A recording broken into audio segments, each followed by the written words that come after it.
Fala galera, boa tarde. Estamos entrando aqui ao vivo com 1 hora de atraso.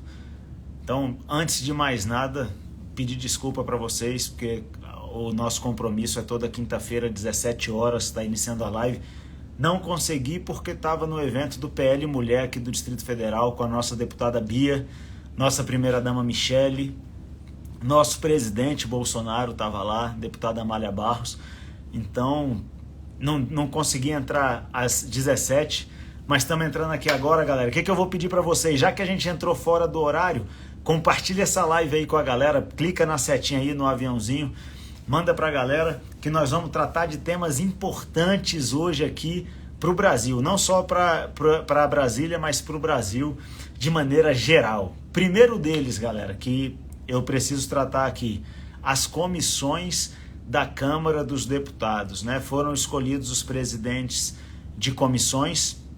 Nós temos o deputado Nicolas Ferreira à frente da Comissão de Educação, lá na Câmara Federal. Temos a deputada Carol de Tone, presidente da CCJ. Na Comissão de Família, CCJ é a Comissão de Constituição e Justiça, né? Na Comissão da Família, o pastor Eurico. Segurança Pública, Alberto Fraga, aqui do Distrito Federal, e na Comissão de Esporte, o deputado Antônio Carlos Rodrigues, todos eles do PL, o que demonstra de maneira muito clara a força do PL hoje na Câmara Federal. E aqui eu começo falando sobre isso, galera, porque é o seguinte, o PL ele é o maior partido do Brasil. Nós movemos a janela eleitoral brasileira da esquerda para a direita. O que eu estou querendo dizer com isso? Durante muito tempo havia um teatro das tesouras no Brasil, onde o PSDB se fingia de direita e ou o eleitor brasileiro votava no PT ou no PSDB, era só esquerda contra esquerda, e isso vigorou durante um tempão no Brasil. Com a chegada do presidente Bolsonaro, com o trabalho do presidente Bolsonaro, com a coragem que ele teve de vocalizar nossos princípios, nossos valores, aquilo que a gente acredita, durante anos, às vezes sozinho lá na Câmara Federal, pouco a pouco a população brasileira foi movendo a janela eleitoral do Brasil para a direita.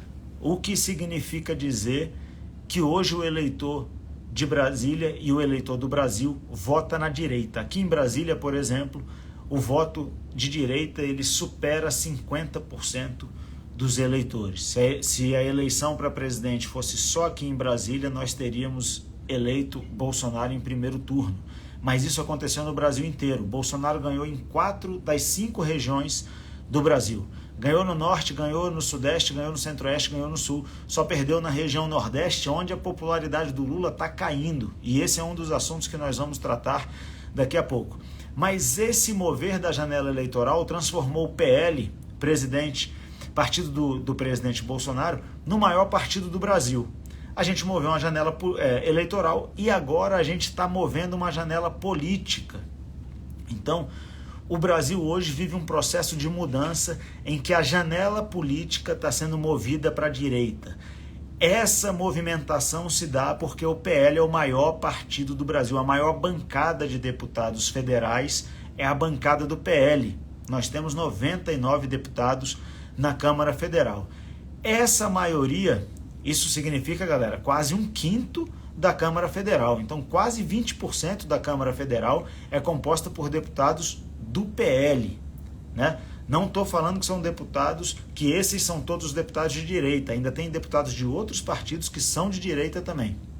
Bom, esse tamanho de partido repercutiu agora na presidência das comissões. Nós temos então a presidente da CCJ, o presidente da Comissão da Família, presidente da Comissão de Educação, presidente da Comissão de Segurança Pública e da Comissão de Esporte.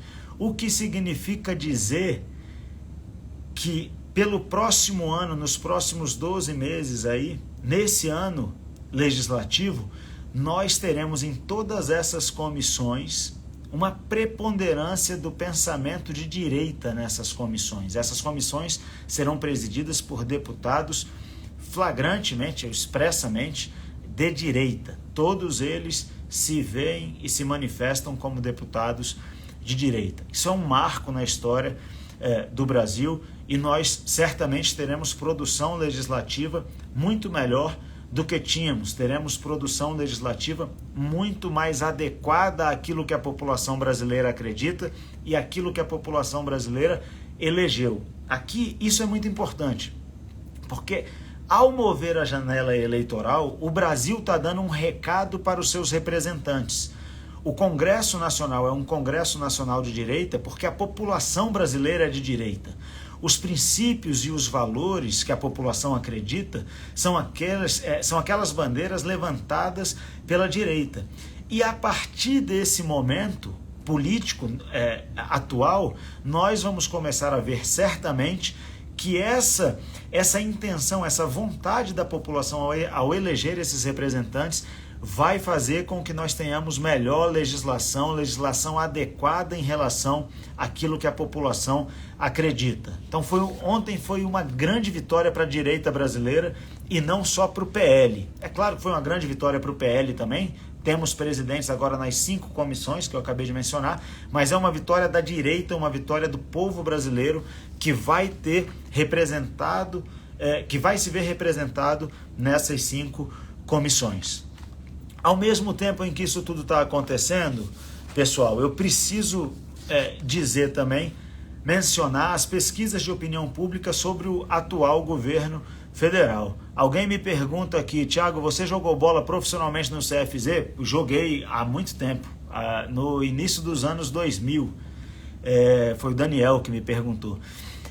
Olha só, as pesquisas de opinião mostram que o atual presidente da República perde apoio em todas as regiões do Brasil. Então, cada vez mais, o governo Lula sucumbe nas pesquisas de opinião. Vamos lá.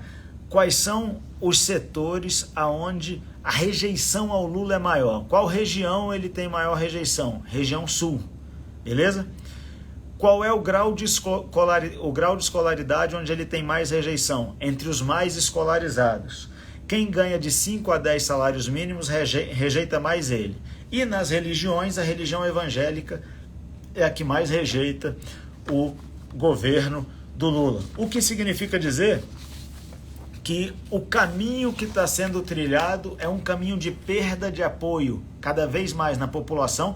E só lembrando, a vitória dele, o resultado das urnas, foi já um resultado muito apertado em 2022. Mesmo com aquele resultado apertado, ele agora está perdendo o apoio que tinha. O que significa dizer, pessoal, que daqui a muito pouco tempo ele vai perder qualquer apoio que reste para ele no Congresso Nacional. Alguém aqui fez uma pergunta, a Cris, impeachment vai sair? Essa é uma pergunta difícil de responder nesse momento. Eu acho que mais cedo ou mais tarde vai sair, por causa disso que eu vinha falando. O presidente vai acabar perdendo o apoio do Congresso, porque as pautas que ele defende são completamente dissonantes daquilo que a população acredita. É completamente o oposto. Então a população é contra o aborto. O governo Lula é a favor do aborto. A população é contra as drogas. O governo Lula é a favor. E assim sucessivamente, Então a população ama a família. O governo Lula trabalha contra a família. Então ele que já tinha muito pouco apoio popular, e isso é importante que a gente diga, presidente Bolsonaro sai na rua. Presidente Bolsonaro sai na rua, uma multidão cerca ele é ovacionado, todo mundo quer foto, todo mundo quer tocar nele, todo mundo quer abraçar. O Lula não pode sair na rua. Então ele já não tem apoio popular. Ele perdendo o pouco apoio que ele tem no Congresso, certamente o impeachment sai. Bom, eu vi 2 perguntas aqui, eleições municipais e Uber. Então, já falei aqui das pesquisas, que mostram a reprovação desse desgoverno, que é terrível mesmo. Então, já falamos disso e agora eu vou falar do Uber. Galera, entre 500 e 700 mil brasileiros trabalham hoje como Uber. E tem nesse aplicativo, ou tem desse aplicativo, a fonte da sua receita. O dinheiro que essa galera ganha é o dinheiro que eles fazem trabalhando no Uber. Nós estamos falando de quase 1 milhão de pessoas. Beleza. este governo está trabalhando contra plataformas como o Uber, contra o 99, contra o iFood, contra essas plataformas. De que forma eles estão trabalhando contra essas plataformas? Eles simplesmente decidiram transformar todas as pessoas que se cadastram nessa plataforma como trabalhadores seletistas. O que significa dizer que essas plataformas vão embora do Brasil. E quando essas plataformas forem embora do Brasil, nós teremos mais 1 milhão de pessoas sem conseguir levar sustento para casa. É uma aberração o que eles estão fazendo. E a aberração maior é ver o presidente da República indo num evento público e dizendo que vai encher o saco do iFood, por exemplo. Cara, o iFood agrada consumidores e agrada quem trabalha na plataforma. Se não agradasse, ninguém usaria. E se ninguém utilizasse, as pessoas que trabalham para a plataforma não trabalhariam. Se as pessoas que trabalham para a plataforma não estivessem satisfeitas com a remuneração ou com o trabalho, elas deixariam de trabalhar na plataforma. A plataforma agrada a todo mundo, menos o governo Lula. O governo Lula quer levar o Brasil de volta para os anos de 1940, 1950, 1960. Assim, é absurdo. É absurdo. Então, a economia mudou, o mundo mudou. Hoje todo mundo vive com o celular na mão e quase tudo é feito de maneira virtual e eletrônica. O que é que ele faz, o governo? Ele quer voltar a gente para a Idade da Pedra e quer fazer com que todo mundo tenha sua carteira assinada e quer mandar embora essas plataformas. Cara, só vai trazer prejuízo para o país. Agora, da pesquisa que eu falei ainda há pouco, tem um dado que eu deixei para falar agora, quando eu fosse falar do Uber e dessas plataformas. Por que eu deixei para falar agora? Porque é o seguinte, a mídia, os canais de televisão, a imprensa tradicional, por assim dizer, está descobrindo agora que os jovens estão se movimentando para a direita. Eu vi recentemente um jornalista meio escandalizado dizendo, olha, a maior surpresa dessa pesquisa aí é porque existe jovem de direita. É óbvio que existe jovem de direita, galera. Porque o jovem, ele vive no mundo real. O mundo real é o mundo do celular, é o mundo do aplicativo, é o mundo em que tudo se resolve virtualmente, é o mundo em que tudo é eletrônico. É natural que o jovem seja de direita. Por quê? Porque a esquerda, o pensamento esquerdista está preso lá atrás, 60 anos atrás. Eles ainda estão lá na União Soviética, querendo que a gente volte a viver. Aliás, isso assim, cara, você encontrar pessoas que tenham coragem de defender o pensamento marxista hoje, eu fiz um discurso aqui na Câmara essa semana, eu falei, como se fosse um homem de Neandertal. É inacreditável. Então, eles querem levar o Brasil 40, 50, 60 anos para trás, 70 anos para trás. É óbvio que o jovem não quer isso.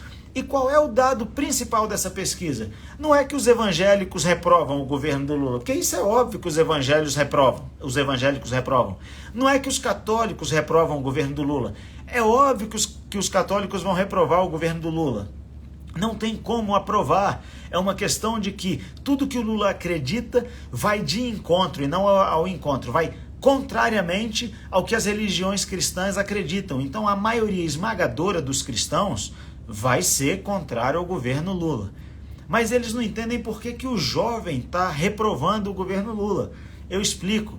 É porque tudo que o jovem acredita vai contra o que o Lula e o PT e a esquerda acreditam. Então essa galera está presa lá atrás, na década de 40, 50, na Revolução, Che Guevara, Marx, sabe? E eles querem implementar isso em 2024. Cara, é óbvio que o jovem vai olhar para isso e não vai querer. O jovem hoje ele não quer carteira assinada, ele quer trabalho eletrônico onde ele vai ganhar bem, o jovem quer programar, o jovem quer desenvolver aplicativo, o jovem quer empreender, o jovem... Aliás, isso aconteceu... Um dos jornalistas comentou que o que a direita chama de empreendedor é o que, na verdade, a esquerda chama de explorado. Só que o jovem não se vê explorado quando ele decide prestar serviço para uma plataforma e ganha o dinheiro que ele quer ganhar. Ele se sente ao contrário disso, ele se sente produtivo, ele se sente enriquecendo, melhorando de vida, ascendendo socialmente, coisa que só o capitalismo pode proporcionar para ele. Então, a juventude quer o quê? A juventude quer tecnologia, inovação, renda, prosperidade, não quer voltar para os anos 60. Então, é muito óbvio para a gente que os jovens vão cada vez mais se distanciar da esquerda. Mas essa pesquisa, ela traz um dado que é muito importante para a gente em relação à juventude. Qual é o dado? Galera, se a gente parar para pensar que o jovem entre 19 e 25 anos, ele está saindo agora do sistema educacional, então ele foi muitas vezes doutrinado na escola, doutrinado no ensino fundamental, no ensino médio, doutrinado na faculdade. Ele sai e o mundo real se apresenta diante dele. E ele fala assim, cara, esse pensamento esquerdista não serve para mim, eu vou para a direita. Esse é um sinal claro de que a realidade se impõe. Não há como fugir da realidade, pessoal. Não tem como. A negação da realidade não faz com que ela deixe de existir. Então, o que o jovem vê diante de si é uma realidade e ele quer viver de acordo com aquilo que ele acredita que é o melhor. Tecnologia, inovação e renda. No final das contas, o que todo mundo quer é prosperar. Os jovens não são diferentes disso e é por isso que eles cada vez mais se identificam com a direita. Tem alguns outros assuntos aqui que eu quero tratar. Se vocês tiverem perguntas aí, pode mandar. O que eu for vendo aqui, o que eu conseguir enxergar, eu vou respondendo, beleza? A pesquisa eu já falei, vou tirar daqui. Depois a gente dá os dados com maior precisão em um vídeo que a gente pode até editar depois. Beleza. Tem um assunto aqui que é importantíssimo. Hoje eu estava conversando com a deputada Bia, de manhã, e ela falou, Thiago, a gente tinha umas reuniões para fazer na semana que vem, ela falou, Thiago, vamos ter que desmarcar as reuniões, porque eu estou indo para os Estados Unidos no domingo. E eu falei, mesmo, vai para os Estados Unidos, o que aconteceu? E ela falou assim, fui chamada pelo Congresso dos Estados Unidos, eu e outros deputados, Gustavo Gayer e outros deputados, nós fomos chamados pela Comissão de Direitos Humanos do Congresso dos Estados Unidos para falar sobre a situação do Brasil, para explicar para eles o que está acontecendo no Brasil. Então, existe um movimento acontecendo ao redor do mundo e esse movimento passa pela existência das redes sociais e de vozes brasileiras que têm tido a coragem de expor o momento que nós estamos vivendo aqui. O Fábio Malatesta diz assim, não deixe de mencionar que o atual ocupante lá do Palácio do Planalto é considerado persona não grata em Israel e será em breve em Portugal. Está mencionado, Fábio. Então, há um movimento ao redor do mundo para saber o que está acontecendo aqui no Brasil. Isso se dá em grande medida em virtude do trabalho de muitos deputados federais, e aqui eu preciso mencionar alguns deles, a Bia Kicis, o Eduardo Bolsonaro, Gustavo Gayer. Esses deputados têm feito um trabalho espetacular na mídia estrangeira. Então, eles têm sido procurados, o pessoal está dizendo que eu deveria estar nesse congresso, obrigado. Eles têm sido procurados, têm sido entrevistados por esses veículos. O Eduardo Bolsonaro foi entrevistado recentemente por um veículo muito importante de mídia independente dos Estados Unidos, e agora houve esse convite do Congresso dos Estados Unidos para que esses parlamentares exponham lá o que está acontecendo no Brasil. Cara, esse pode ser um ponto de inflexão para que nós paremos com a perseguição que a direita sofre aqui no Brasil. Um outro ponto de inflexão, o pessoal me parabenizando aí pelo trabalho, obrigado, galera. A fala deles deve ser clara e objetiva, eu imagino que vai ser. Um outro ponto aqui que pode ser um ponto de inflexão é o que aconteceu com na Assembleia Legislativa lá do Espírito Santo. Eu não sei se vocês acompanharam, um deputado estadual lá do Espírito Santo teve a sua prisão decretada pelo Supremo Tribunal Federal. A legislação determina que quando um parlamentar é preso, essa prisão, para ser mantida, precisa ser autorizada pela Casa Legislativa onde ele atua. E aí, a Assembleia Legislativa lá do Espírito Santo decidiu revogar a prisão do deputado. Esse pode ser um ponto de inflexão. Finalmente, uma Casa Legislativa do Brasil decidiu fazer valer as suas competências e as suas prerrogativas e não aceitar que um parlamentar com mandato fosse preso em razão daquilo que falou. É sempre bom a gente lembrar, pessoal, que no Brasil o parlamentar ele tem imunidade por tudo aquilo que ele fala. Então ele não pode ser punido por aquilo que ele fala, nem pelos seus votos e nem pelas suas opiniões. É fundamental que nós tenhamos isso em mente. E por isso o posicionamento da Assembleia Legislativa lá do Espírito Santo é tão importante, porque é um marco, porque até agora o que vinha acontecendo? Parlamentares tinham a sua prisão decretada, eram presos e a Casa Legislativa nada fazia. Isso aconteceu algumas vezes. Nesse momento, uma Casa Legislativa brasileira reage a isso e isso pode ser um ponto de corte para separar de novo os poderes e para evitar que o Poder Judiciário continue a agir da maneira como está agindo, que não me parece, sob o ponto de vista técnico, acertado. Não é só que é uma perseguição à direita. Isso a gente tem visto já há algum tempo. Inclusive nós tivemos o desprazer de ver um ministro da mais alta corte brasileira dizendo num evento da UNE: nós derrotamos o bolsonarismo.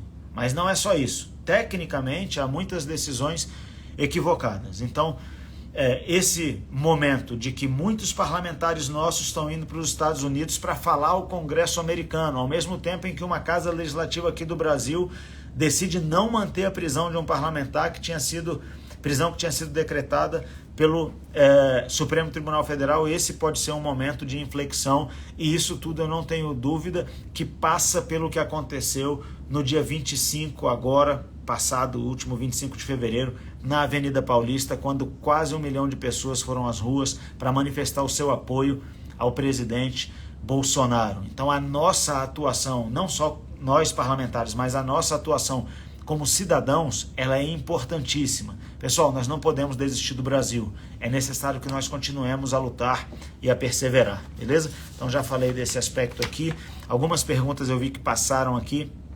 Uma delas sobre vacina de Covid, daqui a pouco eu falo um pouco sobre isso.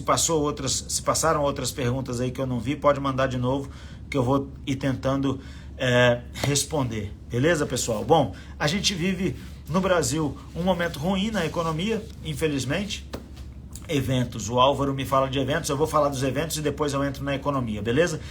Eventos, galera, para você que é aqui de Brasília que está assistindo, dia 18 de março, às 19 horas, no plenário da Câmara Federal, nós temos um evento importantíssimo, onde nós vamos debater uma audiência pública sobre o Plano Nacional de Educação.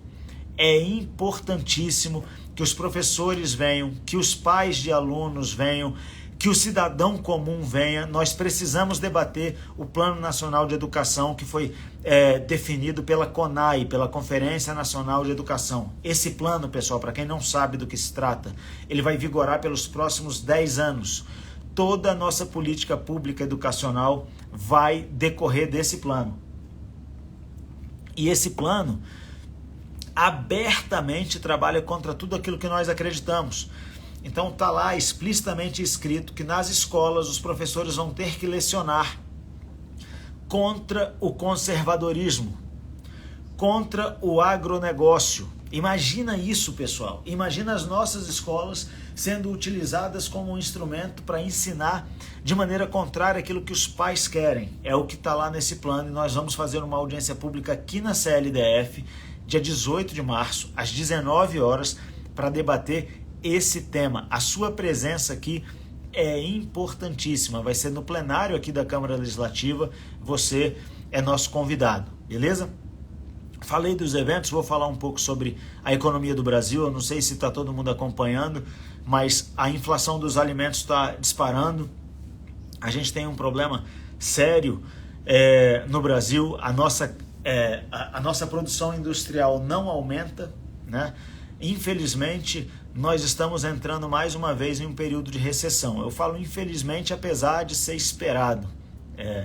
Por quê? Porque a política econômica que está sendo implementada é a mesma política que nós tínhamos lá na época do governo da Dilma. A gente já sabe como acabou. Então, galera, pelo que nós estamos vendo aí do cenário econômico, apertem os cintos, porque a coisa vai ficar muito difícil. A Petrobras já está maquiando o preço do combustível, mesmo assim o preço do combustível continua a aumentar,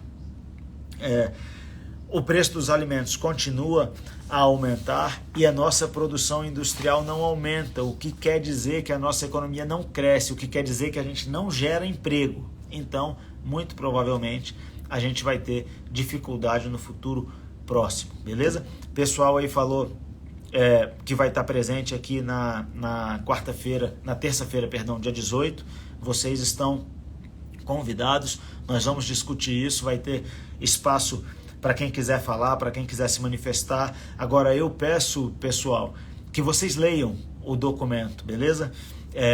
Que vocês leiam o Plano Nacional de Educação, o documento referência lá da CONAI, porque nós precisamos lutar e lutar muito contra isso, porque se isso aí for aprovado, os nossos filhos estarão expostos a toda sorte de doutrinação, né? O deputado Nicolas, hoje presidente da Comissão de Educação lá da Câmara Federal, falou que PNE, na verdade, significa o Plano Nacional da Esquerda. O Saulo me corrige aqui, segunda-feira, dia 18 de fevereiro, às 19 horas, aqui no plenário da Câmara Legislativa, beleza? Então a gente vai discutir tudo isso. Eu peço a vocês que leiam o documento é grande, mas vale a pena ler, porque a gente precisa saber contra o que nós estamos lutando. E aí a gente tem um encontro marcado aqui no dia 18, às 19 horas, beleza? Se tiver mais algum outro assunto que vocês queiram falar, fiquem à vontade para perguntar. E aí, caramba, entrou a Verônica Manzoni, minha parente. Verônica, prazer te conhecer, viu? Depois você bota aí de que estado que você é. 18 de março. Beleza, galera, desculpa, eu tô um pouco cansado. 18 de março, às 19 horas, nós estaremos juntos no plenário da Câmara Distrital, beleza? Bom, tava no evento agora, rapaziada, do PL Mulher, aqui do Distrito Federal. E é impressionante o tamanho do PL aqui. A Verônica é de Dourado, seja bem-vinda, Verônica, aqui no DF e em todo o Brasil. Nós hoje, quinta-feira, às 15 horas, reunimos aproximadamente 200 mulheres para tratar do futuro de Brasília e do futuro do Brasil. Eu vinha falando sobre o mover da janela eleitoral e quero compartilhar com vocês a importância de participar da vida político-partidária. É muito importante. Nossa presidente Bia Kicis, é isso mesmo, Lília. Estava lá nossa presidente Bia, presidente do PL Mulher, nossa presidente Michele Bolsonaro, presidente do PL Mulher Nacional, estava lá nossa deputada Amália Barros, que é a vice-presidente do PL Mulher Nacional, e estava lá também o nosso presidente Bolsonaro, que foi lá prestigiar o evento das mulheres. Então, o que me chama muito a atenção e o que eu queria compartilhar com vocês? É muito importante que todos nós participemos da vida partidária. A gente tem eleições agora municipais no Brasil inteiro e é imprescindível que nós tenhamos um bom resultado nessa eleição. Nós quem? A direita. E quem é o maior partido de direita do Brasil? O PL. É muito importante que o PL tenha um bom resultado, elegendo vereadores, elegendo prefeitos. Se você está assistindo a live aí e é aqui próximo de Brasília, Formosa, Cidade Ocidental, Valparaíso ou qualquer outra cidade aqui do entorno, eu me disponho a conversar com você, a ajudar para que a gente possa construir candidaturas viáveis e candidaturas vencedoras para que a direita ocupe esses locais, beleza? E aí, pessoal, é importante que cada um participe na sua região, onde mora. Então, estávamos lá, grandes lideranças, né, femininas, a Bia, a Michele, a Amália, o presidente Bolsonaro, deputados distritais aqui, eu estava, o deputado Roosevelt estava, o ex-deputado Sardinha, também do PL, estava lá, compareceu para prestigiar o evento, e isso é muito importante, galera. essa vida política ela é importante porque isso constrói os laços que vão nos fazer cada vez mais fortes para que nós cheguemos em 2026 muito competitivos. Aqui no DF em especial nós temos quadros muito bons. Eu esqueci de mencionar aqui, a nossa vice-governadora Celina também estava lá prestigiando o evento. Imagina o tamanho desse evento, imagina a importância desse evento, onde nós temos uma deputada federal, a vice-governadora, a primeira-dama Michele. Isso tudo serve para quê? Para que nós nos fortaleçamos, para que em 2026 nós tenhamos uma vitória acachapante, desde deputado distrital ou deputado estadual, aí onde você mora, até a presidência da República. Então, esses movimentos são importantíssimos, nós precisamos trabalhar e trabalhar muito daqui até lá. Tamo junto, conta com a gente. Eu tenho certeza que no final de tudo nós teremos vencido. Eu não sei se eu deixei de falar de algum assunto que vocês perguntaram aí. Se eu tiver deixado, é só escrever aí que eu falo. E aí a gente encerra a live. Na semana que vem a gente volta. Se tiver algum assunto aí que eu não falei, galera, é só escrever o que você acha do descaso do TSE. Pessoal, vou mencionar aqui uma decisão do TRE aqui do Distrito Federal que tornou inelegível o Leandro Graz, que foi candidato pela coligação de esquerda aqui no DF. Ele está inelegível por 8 anos e a condenação dele se deu com base em fake news, que supostamente, não vou nem dizer supostamente, que o TRE analisou e disse que ele cometeu contra o atual governador Ibanez. É muito importante, pessoal, que a gente compreenda o momento que a gente está vivendo. Essa é uma decisão que é contra um político de esquerda, mas que mais cedo ou mais tarde vai afetar a todo mundo. E quando a gente permite que um tribunal, seja ele qual for, defina o que é verdade e o que é mentira, a gente está entrando num lugar muito perigoso. Muito perigoso. Não importa para quem, a favor de quem ou contra quem é a decisão judicial. Galera, não são os tribunais que vão dizer para o eleitor o que é verdade e o que é mentira. Esse candidato, o Leandro Graz, ele foi candidato pelo PV, se eu não estou enganado. Ele passou a campanha inteira acusando o então governador Ibanez, candidato à reeleição, de um monte de coisa. A população, ela mesma, não acreditou no que o Leandro estava falando. E o resultado da população não ter acreditado nisso é que o governador Ibanez foi reeleito em primeiro turno. Não teve nem segundo turno. Qualquer pessoa, a população, o povo, o cidadão, o indivíduo, ele tem a capacidade de decidir por si mesmo no que ele acredita e no que ele não acredita. Nós não podemos tolerar viver, galera, numa sociedade onde quem decide o que é verdade ou o que é mentira é um grupo seleto de pessoas. Beleza? A decisão é contra a esquerda, é contra o candidato lá que era da esquerda, não interessa. Nós não podemos aceitar que um tribunal ou quem quer que seja decida o que é verdade e o que é mentira. Beleza? A resolução do TSE a respeito das eleições agora de 2024 é uma resolução perigosíssima, eu recomendo que vocês leiam também. O Brasil está indo por um caminho ruim, por um caminho perigoso, nós precisamos reverter isso o quanto antes, e é necessário que nós saibamos, então eu recomendo a leitura para todo mundo da resolução lá do TSE que vai reger as eleições desse ano, vocês vão ver como é perigosa a resolução, beleza? O pessoal me pergunta sobre vacina para crianças. O Congresso Nacional está trabalhando de maneira intensa para que as nossas crianças não sejam obrigadas a se vacinar, né?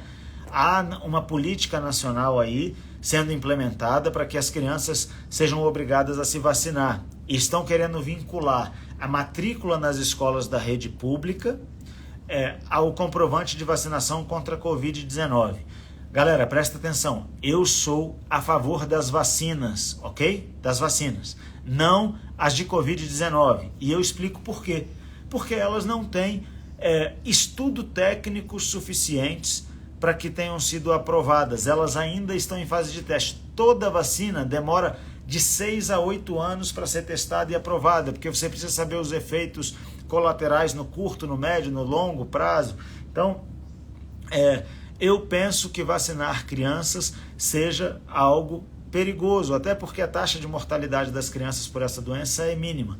Junto comigo está grande parte da comunidade médica brasileira e existem médicos indo até o Congresso Nacional, a Câmara Federal e se manifestado sobre isso. Audiências públicas estão acontecendo sobre isso e esse assunto está sendo debatido no Congresso Nacional. Então, vale a pena acompanhar e você que é pai de criança, vale a pena estudar esse assunto para você poder se colocar, se posicionar de maneira fundamentada. Aqui na Câmara Legislativa, assim que eu tomei posse como deputado distrital, o primeiro projeto que eu apresentei aqui é para que as pessoas tenham liberdade de se inocular ou não, beleza? Principalmente as crianças, lógico, e para que não haja nenhum impeditivo no sentido de obrigar a vacinação que ainda está sendo testada, ainda mais agora que a gente já não tem mais pandemia, beleza? Então esse é meu posicionamento, eu vinha sendo muito perguntado sobre isso, está respondido, tem projeto de lei aqui tramitando e é imperioso que a população se manifeste, tá, pessoal? Nós precisamos manter a nossa posição sempre com coerência e com argumentos, tá? Não brigar ou discutir por discutir qualquer assunto que seja, nós precisamos defender a nossa posição com bons argumentos e nós temos bons argumentos para todas as posições que adotamos, beleza? Se tiver mais alguma pergunta aí que eu tenha deixado passar, é só perguntar que eu respondo. Se não tiver, a gente vai chegando no final da nossa live. Diz aí se eu deixei passar alguma coisa. E aí a gente vai caminhando para o final. Dou-lhe uma, dou-lhe duas, dou-lhe três. Rapaziada, obrigado por acompanharem o nosso trabalho, obrigado por estarem sempre presentes nas redes sociais, acompanhando. Vocês ajudam e ajudam muito a gente aqui. Nós temos que continuar unidos. Obrigado por acompanharem a live. Mais uma vez eu peço perdão. O horário da live é quinta-feira, toda quinta-feira às 17 horas. Hoje, como eu estava no evento do PL Mulher, precisei postergar para as 18 horas. Nós estamos juntos demais. A Carla Mello fala, se candidate a deputado federal nas próximas eleições. Carla, em primeiro lugar, obrigado pelo reconhecimento do trabalho, obrigado pelas suas palavras.